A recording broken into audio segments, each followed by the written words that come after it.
Hi, this is John Vale with SAS, here to discuss the performance management environment that we are proposing at TD Bank. As a reminder, we've got a fully scalable platform that starts with data management, which is a part of the requirements that you have, does the necessary data integration, establishes what we call an analytics foundation that defines all of the dimensionality that you need to make this process work smoothly. Combine that with some modeling capabilities that we have to create and manage your allocations that you need to deliver and tie you to the planning process. And then we provide some visualization that is out there to help you monitor the results immediately as we process through these allocation models. As we go into this, one of the things that we wanted to do was break down the process of the modeling for you a little bit more than what we showed you initially. So step one is really establishing that dimensionality. Very important process to be able to control and manage your allocations effectively. That's on the left-hand side. We do that in what we call our financial management, which you've already invested in. We send then those dimensional definitions into a cost and profitability management tool.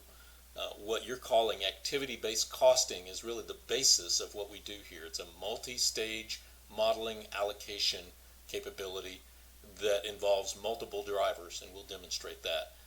And then what we do is we attach those cost rates that are developed down to establish customer P&Ls, which is part of that same cost and profitability management capability.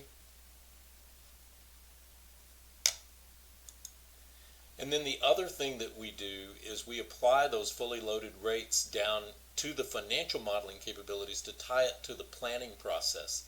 And that enables us then to establish all sorts of workflow capabilities and complete the process. So we'll discuss the functions that are down in the bottom as it ties to the script that we were given. And we'll try to label each one of those for you as we go through this particular presentation. We start, of course, with what we call our performance management environment, this ability to monitor and manage what's going on within the system. And so one of the first things that we do is we come out and we want to show our ability to upload these organizational hierarchies, part of the data management process. The result of that, of course, whenever you start to visualize that, is things like being able to go out and look at any time period, being able to go out and look at any particular part of the general ledger or really the cost centers coming in. And not only can we model cost centers, we can model individual roll-up points that you need at any point of your management structure. So here's a consolidated view that's looking not only at that part of it, but is looking at one of the three basic statements that we have. And we'll talk about balance sheet and cash flow implications in this as well.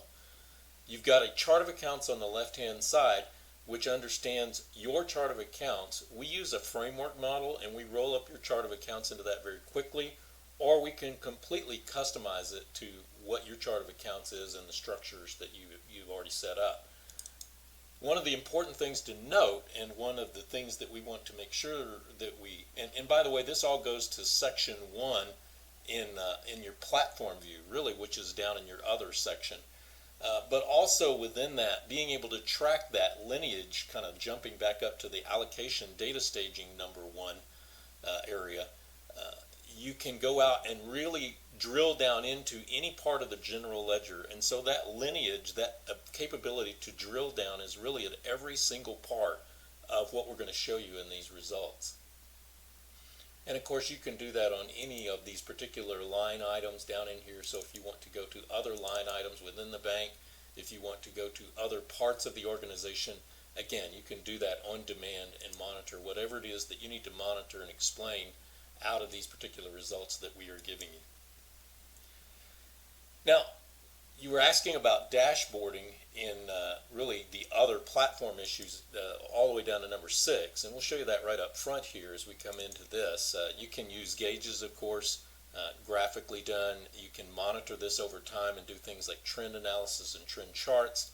And then again, what you can do is do your variance analysis, bring these operating results back to some of the same views that we saw a minute ago, go down into certain areas if you like.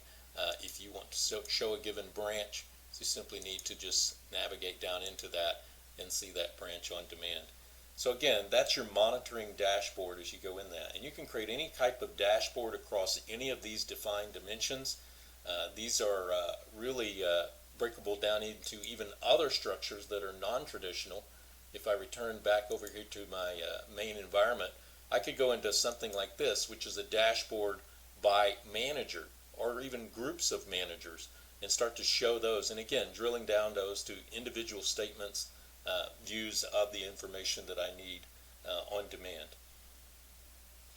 I'm going to return back to that environment, and I want to show you one other alternate that we do, because we know that you've got a lot of reporting requirements. And so one of the things that I want to show you is, with this ability to manage all of these dimensions, is the ability to go into some very, very good Excel views as we come into here.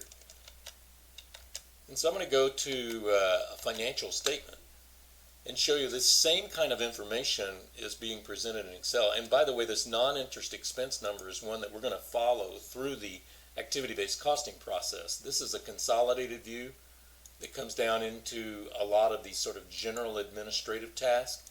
And part of what we'll do in activity-based costing and the allocations is, of course, send those expenses to the branches and to the consumer banking setup that's out here, and we'll allocate those expenses to those regional banking areas and show you the results of that.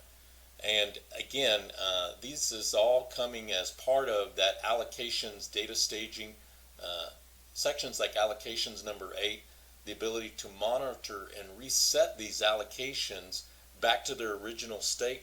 The way that we do that is we show those allocations ultimately in this financial management tool. And so you can start to see then, here's the allocation coming from headquarters.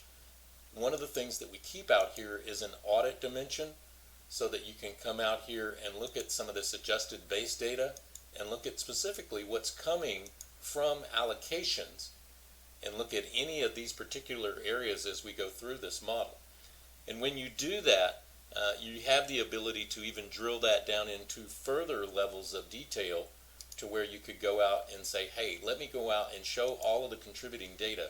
Remember, that traceability that we get, that lineage that we always keep, traces these back to those individual rules that have been written, and the individual amounts and who did it and when it was done, and all of those kinds of things are managed and modeled through this financial management. And really also, you might have noticed there that we were coming back to specific allocation points as well. So when you go through that, you can really monitor this at any particular level of the organization and the operations as you go through it. And again, we could break these things down into regions. You could go to individual location. That's your choice. And then that goes to some of the capabilities that you've asked for in number 5 of that allocations data staging section. One other thing that's in here of note, and it really goes to the number 7, where you asked about FTP rates. Of course, what we do is, in that same modeling tool, we certainly monitor and manage any sort of calculations that we can drive off of FTPs. So that would come to any of the assets, liabilities section of the balance sheet, and then eventually stretch that into cash flow sections, and again go down into where FTP rates are affecting that. And you can do as many scenarios of this as you like. It doesn't matter where your FTP rates come from. They usually come from some sort of ALM effort that you've got going on out there. Again, applied right down to what you're asking for there in your allocations data section in number 7. There is one other thing that I kind of like to show you, and that is we can actually stretch our capabilities in Excel even to things like dials and gauges, and none of these are special add-ins that you have to add. These are really just Excel skills tied to what's coming from our financial management section. And one of the things that we do here is we make it really easy to query anything out of that data mart being supplied from that financial management. All you really have to do to create these views is specify columns, rows, and slicers, and then we will do the rest and bring that information and surface it right here in Excel for you. Again, this is the same type of information and the same exact information actually that we were showing back in our monitoring process for the dashboards. Now, I want to show you one other thing about that data monitoring section, and that is really goes to number 9 in your data staging section, the first section that you had there, and that is this batch execution of all of these rules and processes. So as I go back into that process, I want to show you exactly how that's done. When you're out here in the beginning of these processes, this actually came directly from that same hub that you started with. And you look at process management right here. You can put any number of processes, and if you know SAS, you know we use something called a stored process. It's like a macro that you can run anywhere, anytime. Tied to our allocations process is the ability to load all of this up, first of all. So for example, I told you that we start from an industry foundation. I could go here and run this task, and excuse me for just one moment because I should have gone to the active processes. So I'll do that. So I've already activated the process. That was the definition that I started with there. And now you can see, now that I've activated it, I'm ready to run this. Now this is going to run a SAS stored process that says, hey, go all the way back to your general ledger, compare it to our foundation, and load that up into these modeling tools that we're about to go through.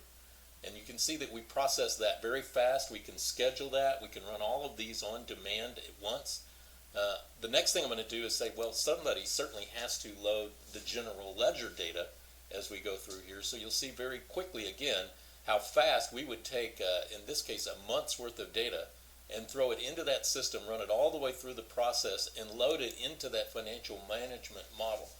This will actually be scheduled in most cases and happen on a nightly basis, and it runs, again, very, very fast. In this case, we're probably loading somewhere on the order of about 10 to 12,000 transactions on a pretty small demo machine.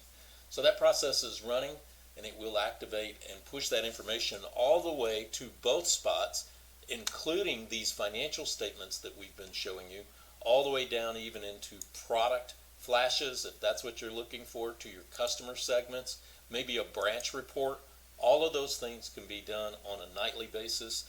Generally is where that happens as things come from the general ledger. Hoping this process is finished by now, and it has finished activating and run. So there, you're done, you're finished with that. And so then somebody may ask, well, look, John, we're going to set up for this ABC, and this is where we may not have the operational information that we need to do all of those drivers. Can you utilize the same financial management process to run all of that and create all of that? And the answer is, well, sure. And what I'm going to do is I'm going to use our process tool one last time and say, let me activate a processing form here that could be distributed out to the field with some write-back capabilities. And so you can actually look at the details of that and see when that's done. I'm going to go to the forms now and refresh those. And hopefully what will happen here is my activity rates will then become active for me. And you can see this is a distributed form that could go out to the field. I could open it on the pure web. I'm going to go ahead and open it in Excel for you as a matter of expediency. But we could process these right to the web to where they don't even have to have an Excel add-in to look at these. I'm going to give you an Excel view because it's just one that you're used to. And this would look exactly the same on the internet. I think we demonstrated that to you when we were there. And you could see these right on the non-Excel views as well, pure web forms, if you will. Now what you're looking at here is, again, utilizing that same sort of financial management capability to start setting up a multi-stage allocation model. And in this case, what you need is some key information from the field that you can set up over those dimensional areas that they fully understand. They don't understand ABC models, but you need them to supply information into an ABC model. So this is a distributed value. In this case, we're just asking them for the number of FTEs. And again, I could distribute this across these particular branches if I like, to individuals who are responsible for this information. I might also need square feet, which we're about to see in our ABC model, transactions, programs, the like. And when it comes down to activities in a minute, when I get to the ABC model, this is going to come down to needing 100% of the allocation, and we can actually even force that in these types of data acquisition tools. So again, the ability to run those batch, to tie all of that back to what you need, this really speaks to section 3 in ABC, which we're about to really go to in detail. where we can do automated updates of the ABC rates. So again, we're utilizing our reporting capability in the same way that we're utilizing now this ability to use those dimensional definitions that we've done to capture information. So I think at this point what we'll do is we'll go to the actual ABC model and address some of those. One of the things that we saw in your allocation section, first one in number 3, was, hey, we need multiple drivers, multiple rates that show both sides. So the first thing that you're going to see whenever we do that is to go over here and say, hey, they really are tracking both sides of the entry as we go through here. So for example, here's your general and administrative. Remember seeing these a minute ago in our dimensional definitions. And as we go through these, you can see that we use multiple different drivers for different areas. And these are really your indirect costs that are being sent down into your direct costs. Now, we've summarized this to kind of simplify things for your understanding. We summarized all of our general ledger accounts under what we call cost elements or cost areas. And what we can do is we can actually put individual drivers on those as needed. So if you wanted to break those accounts down further, you could actually have a driver for every single one of those accounts. Again, for the sake of simplicity here, we've summarized them together, which tells you that you can actually do a pretty complex multi-stage model without creating a lot of complexity that so many of our competitors create through their transactional processing. And we note that part of what your complaint is that you've had a lot of trouble maintaining these types of models. For SAS, you might note these red lines of connection. These were actually done by business rules. So in the case of square feet, all I did was take that driver that we had and I looked at it and the properties of that, and I wrote a formula that said, hey, anytime that they give you a square foot attribute on the receiving process cost, then make sure that's not 0 and do the allocation. Very, very simple business rule repeated over and over and over again for different drivers in this particular model. So returning back to my resource view again, I'm going to follow that down and follow that first stage allocation to really what we call our grouped resources here. And in this case, this is where we get into some of the questions that you have about percent. So at this point, when you had in your data staging number 2, could you use percents to control the distribution of some of those direct resource costs? And here you'll see that that number has been entered from that form to right here. Now you could also enter that in this model to do some scenario playing on the fly and say, hey, what if instead of 5% that had been 25% and some of those other numbers had gone down. That would directly affect, of course, your allocation and your distribution of cost. So again, the traceability of this, the ease of use of this, the ability to do data entry in forms for the field, but also to be able to do data entry here at the management level, at the financial roll-up level, we can handle that for you and make that really, really easy for you to apply. Looking ahead at the cost pools, and actually we're now kind of down deep into the ABC section, and looking specifically at rules or requirements number 2 and 3. These are fully loaded costs. So you saw those costs coming in there. Now what you've got is both your indirect and your direct cost rolled up into this particular cost assignment that's now going into really all of the products and services that I deliver. And the other question that you had asked is, can you make that drive by branch? Because obviously not every branch is going to have the same cost for doing 30-year fixed mortgage support, 15-year fixed. And part of the purpose of your ABC tool is to understand the different rates that come through through that model. So as you work your way down into these products and services that you deliver, and I'm going to do a left side view in this case. Whoops. I'm going to do a left side view and look at that unit cost that's coming in.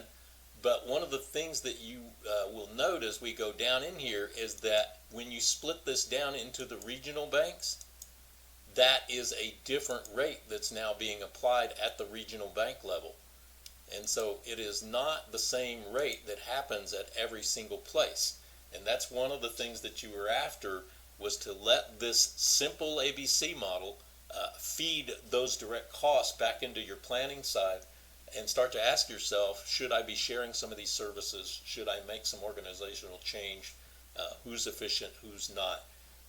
That really goes to section numbers 4 and 5 of your requirements, where those calculated costs are available at an organizational hierarchy instead of a cost center. You can see how we moved from the cost center at the beginning of this model all the way down through the process, and these two particular activities, originating and maintaining loans, and of course there would be many other activities that a branch is associated with in the final model. But we wanted, again, for simplicity's sake, to keep your eyes on that unit cost and how it changes from really organizational hierarchy to organizational hierarchy. So returning back to our initial view that we had, our performance management environment, the next section of this is to say, okay, there's one final allocation that I need to perform. And really this is in really your data staging section, back to allocations and data staging, the first section, is applying those allocations down to the customer account level versus the general ledger. So I think we showed you the profit cliff whenever we were there, and this is being able to capture really detailed customer information. It could go into the millions of customers here. And in our demo example, you'll see this profit cliff says, hey, there are certain customers that are profitable that we are making money on, and then certain customers that really are taking away from our bottom line. We're losing money on these guys based on all of these activity-based allocations that we have done. And this will apply not only to those allocations, but for example with Gloria, in this case, where we are making some good money, we'll also apply rules and business rules to look at the distribution of revenue versus expense. And of course this non-interest expense is some of the things that we've been dealing with on the ABC side. And those costs are coming through and being applied from the ABC tool, but we are simultaneously looking after the revenue distribution and making sure that we go to the transaction level and actually take a look at the business that Gloria did with the bank. So this would also include services that she is getting, like checking and savings and those kinds of things. And she's got some good ATM activity going on here, and it looks like most of the money that we're making off of Gloria, she's a good customer because she's using some of our most cost-effective services with ATMs and credit cards and those kinds of things. Conversely, you could look over at somebody like a Thomas Mauser and look at the detail under Thomas, and he is not making a lot of money for the bank right now. That doesn't mean we'd throw him away. We would just look for ways to say, how can we do business with Thomas at a lesser cost? And some of the services that he's availing himself of is not really more of some of our profitable services. So how can we encourage Thomas to avail himself of some of the other services that we deliver? And these are very important and tied to that, again, number 6, where it says applying these allocations down to customer level and not being constrained to just the general ledger feedback. You can also look at these kinds of things in Excel like we showed you earlier. The ability to report, again, on those existing allocations that we showed you, ties to your allocations area number 10. Doing some impact analysis by change in organizational hierarchies would be managed there. So again, your roll-ups would certainly change over time as you come into there.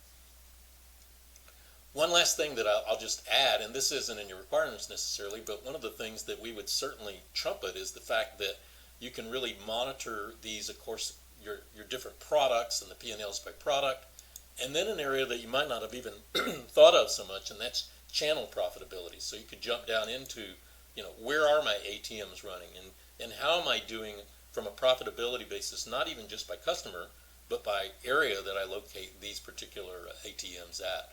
And then you could start to even look at some geographical analysis in this monitoring capability that we have.